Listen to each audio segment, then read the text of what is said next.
kasih Anda masih bersama kami dalam Berita Sulawesi Tengah. Bagi Anda yang baru bergabung, berikut kembali kami tayangkan 3 berita utama hari ini.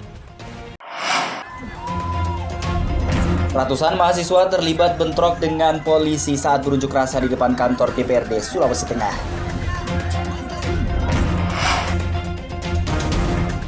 Seorang kepala desa di Kabupaten Sigi ditahan karena terlibat kekerasan seksual.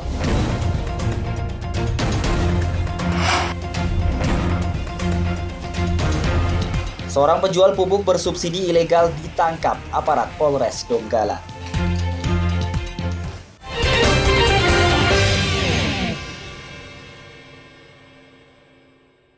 Tim Buser Polres Donggala menangkap seorang pelaku penjual pupuk bersubsidi tanpa izin alias ilegal di Desa Binti Makmur, Kecamatan Rio Pakava, Kabupaten Donggala. Pelaku berinisial SR tersebut merupakan warga asal Desa Papalang, Kecamatan Papalang, Kabupaten Mamuju, Sulawesi Barat. Pengungkapan kasus tersebut bermula dari laporan warga ke polisi perihal adanya penjualan pupuk bersubsidi dengan harga tinggi dan di luar jalur distribusi resmi oleh seorang penjual di Desa Binti Makmur, Kecamatan Rio Pakava. Dari laporan itu, polisi pun melakukan penyelidikan dan menggerebek sebuah gudang penyimpanan pupuk bersubsidi tersebut. Polisi menemukan 25 sak pupuk berbagai merek. Pemilik pupuk berinisial SR pun langsung ditangkap dan puluhan sak pupuk disita. Saat diinterogasi polisi, SR mengaku mendapatkan pupuk bersubsidi tersebut dari salah seorang warga di Papalang, Kabupaten Mamuju, Sulawesi Barat. Pupuk berbagai jenis itu kemudian dijual ke petani di Rio Pakava, Kabupaten Donggala. SR mendapatkan keuntungan penjualan pupuk rata-rata Rp50.000 per sak. Penjualan pupuk ilegal itu telah dilakoni SR sejak Agustus 2024 lalu. Kemudian berdasarkan informasi dari masyarakat, kemudian tim dari Polres Donggala turun lapangan untuk melakukan proses penyelidikan dan benar adanya telah ditemukan 50 sak pupuk bersubsidi yang dijual oleh tersangka kepada saksi PR saat ini. Kemudian pupuk tersebut 25 sak berupa jenis urea dan 25 sak berupa jenis merek Ponska. Dan sekarang barang bukti sudah disita oleh penyidik Satreskrim Polres Donggala. Dan selanjutnya proses akan terus dilanjutkan sampai di peradilan.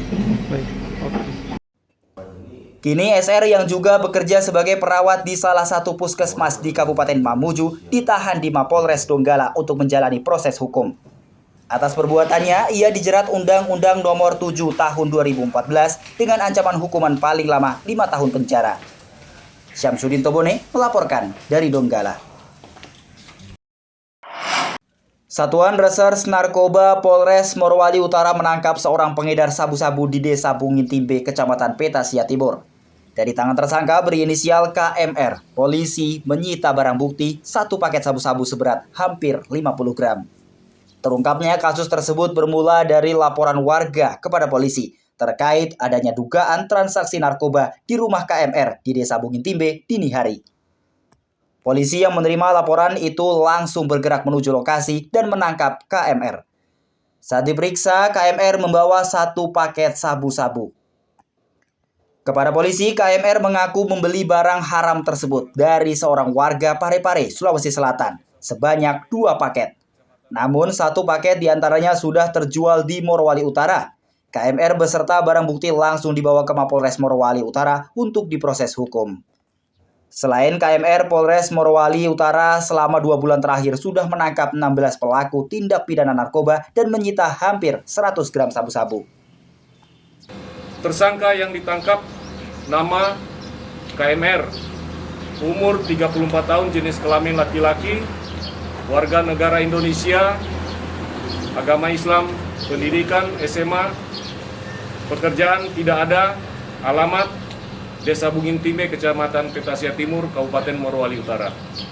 Barang bukti 1 paket narkotika jenis sabu dalam bentuk bungkus plastik klip yang dalamnya berisi kristal bening dengan total bruto 48,37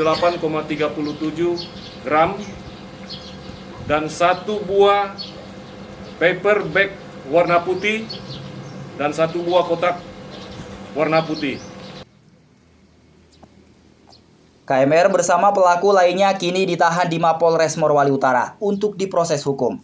Mereka dijerat pelanggaran Undang-Undang Nomor 35 Tahun 2009 tentang narkotika dengan ancaman penjara minimal 5 tahun. Syahrul Cahya melaporkan dari Morowali Utara.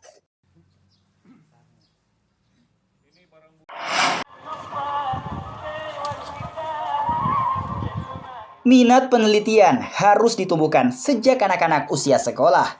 Mereka diajarkan percobaan ilmiah sederhana, baik di sekolah maupun di luar sekolah. Selain itu, anak-anak harus banyak melatih kemampuan menulis dan membaca tulisan ilmiah.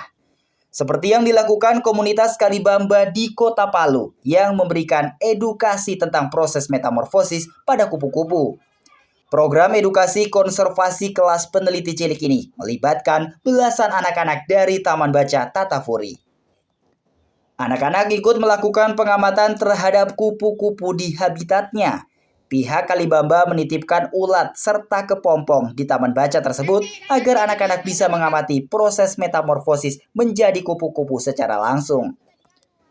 Melalui penelitian ini diharapkan anak-anak maupun masyarakat ikut peduli dan membantu pelestarian kupu-kupu yang sebagian jenisnya terancam punah. Hewan unik ini juga banyak memberi manfaat bagi lingkungan.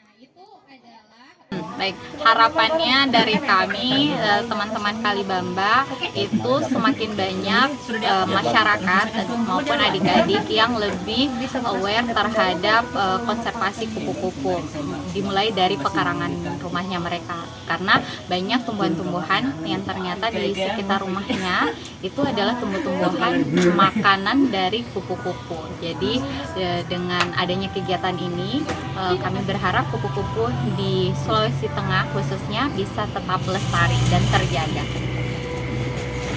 Mereka mengenal dan dapat melestarikan lingkungan seperti pakannya kupu-kupu.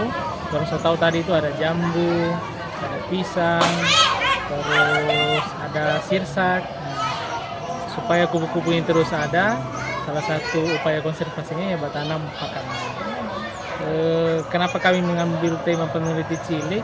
Ya dari anak-anak mereka diberikan edukasi, terutama untuk pelestarian kupu-kupu di Lembah Palu dan sekitarnya. Anak-anak pun cukup senang dan bersemangat mengikuti materi yang diberikan para peneliti. Terlebih anak-anak diajak langsung ke lapangan memantau kupu-kupu.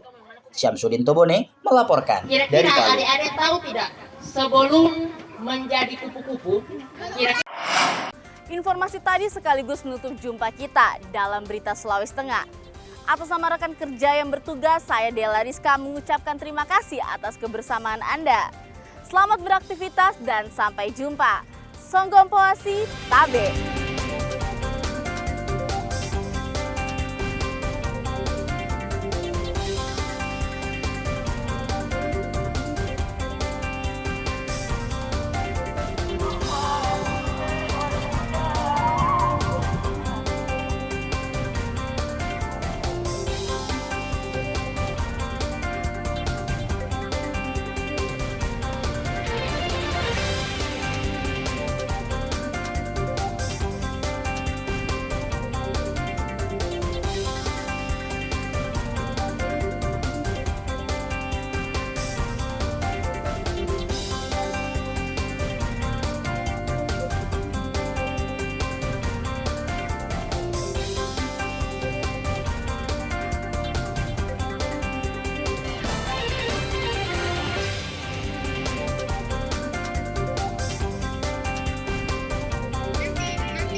saja.